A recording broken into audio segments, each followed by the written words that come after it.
Alright, so I'm going to be doing, I guess, a little review and kind of a walkthrough of how to use this tascam DP03SD. So this is their tascam Porta Studio. Of course, a long time ago they came out with a tape player version, but now this is just strictly an SD card. This used to have, I guess, a CD burner, but not this particular one. But they had a model. You know, nowadays, I mean, people don't even use CDs much, so it makes sense just go with the SD card.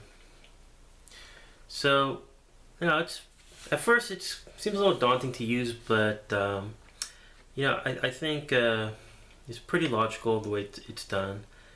And you know, it's pretty high quality. You have two inputs. You can have do XLR or quarter inch on both of them. You have a phantom power, which is this button right here. It's got kind of cool like mixer like kind of sliders.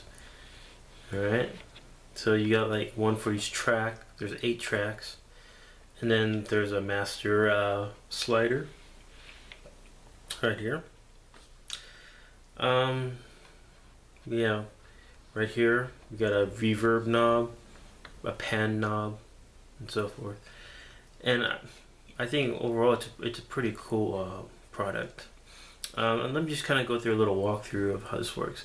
I'm not gonna actually record anything right now because I'm using my camcorder, and I noticed my camcorder, whenever if it's trying to record any kind of audio from, let's say, a speaker, it gets really distorted. So if I did that, you can get a lot of distortion in the video, and I don't want to do that. So I'll just kind of walk through, like, you know, how the process of this device works. Okay. So there's essentially 3 steps to doing a full recording off this device. The first phase is where you record your individual tracks. Okay. The second phase is what you call a mix down, where you create a stereo track of all these 8 tracks combined together. And then finally there's a mastering section, which takes that stereo track that you recorded, and then you can apply compression, other kind of, you know, final touches to your recording, and then record that, and then finally you get a mastered recording. So let's talk about the first phase. So this is when you're recording these individual tracks. So let's start all the way at the top right here. You see this kind of orange black knob right here. This is your input trim knobs. Okay, so that's what you're gonna put, you know, whatever in the back of you know, this device. You have, for example, input A, you have 3 modes. You have a guitar mode, a mic line mode, and an internal mic. Yeah, this device actually has 2 internal mics. And I've tried using the internal mic to record some classical guitar, and it works pretty well.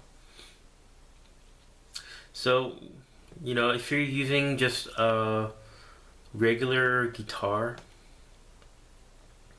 or just plain electric guitar directly into here, you plug it to guitar mode and then adjust knob. I believe the manual says that if you're using an acoustic guitar, acoustic electric guitar, you want to use the mic line mode. Or if you're using a multi-effects pedal or, you know, whatnot, plug into the mic line mode. And then you have internal mic, which is right here, which is, you know, perfect for vocals and you know, acoustic guitar recording. Input B only has a mic line and an internal mic setting. Okay, so let's move down to the next section down here, where we have a green and white knob. This green, like, top knob right here, these are just reverb for each track, and you could actually choose different reverbs by clicking on this button right here. This button right here is the reverb knob. and then you can choose different types of reverb.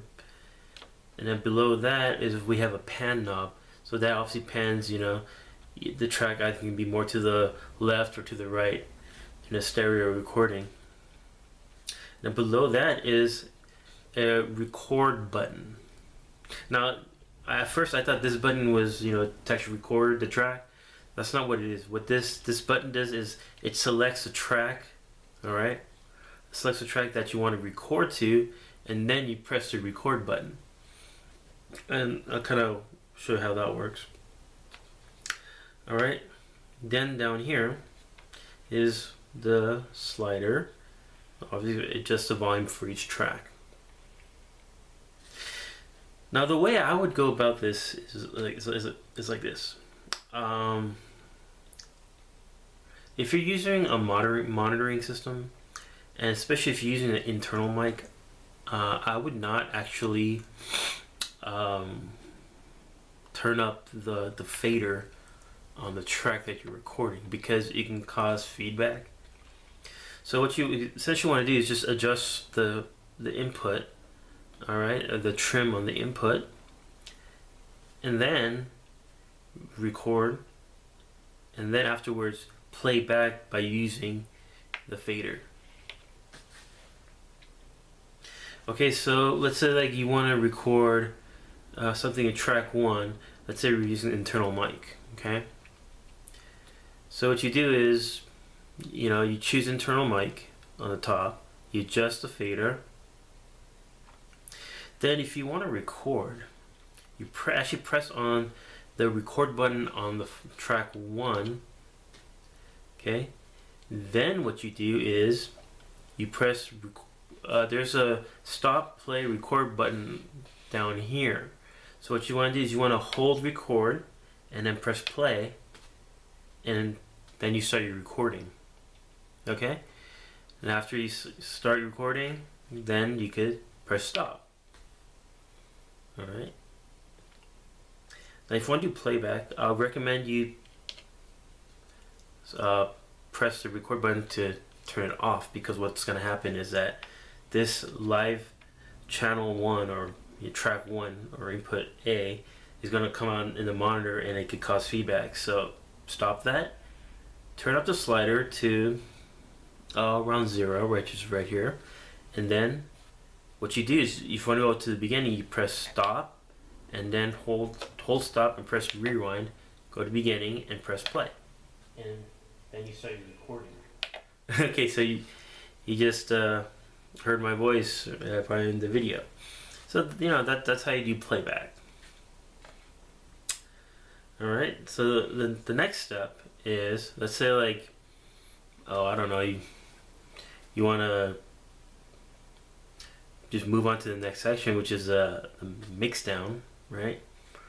What you first need to do is you need to choose an in and out point. So you need to choose a point where you want to start the recording, and then you want to choose a point where you want to end the recording. So let's just start the recording at just 0. So what you do is, there's an in button right here. So you just press on that, and it says set in. So that's already set. The next thing you want to do is you want to find where you want to do the out. So it has to be more than 4 seconds. So let's just say it's like 7 seconds. Okay, and then you press out. Let's see, try it again. Okay. Right, so now you have your set in and set out. So now what you do is you press this button right here. It says mix down mastering, and it'll say mix down. Now here you can adjust the recording, like the stereo recording, you know, left and right. But the thing is, I only record 1 track, so I don't have to really bother with that. So then you just press record, play.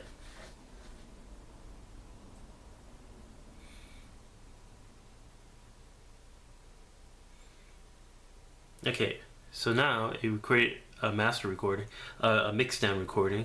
So now you press mix down mastering again, and it goes to mastering. Alright, and here you have choice of turning EQ on, compressor on, or like this thing called normalizer. But we're not gonna get in touch with that. And then what you do is you press record play again, and it'll just record the track again. And voila, you create a master recording. So yeah, there's 3 basic steps. There's a step where you record the track.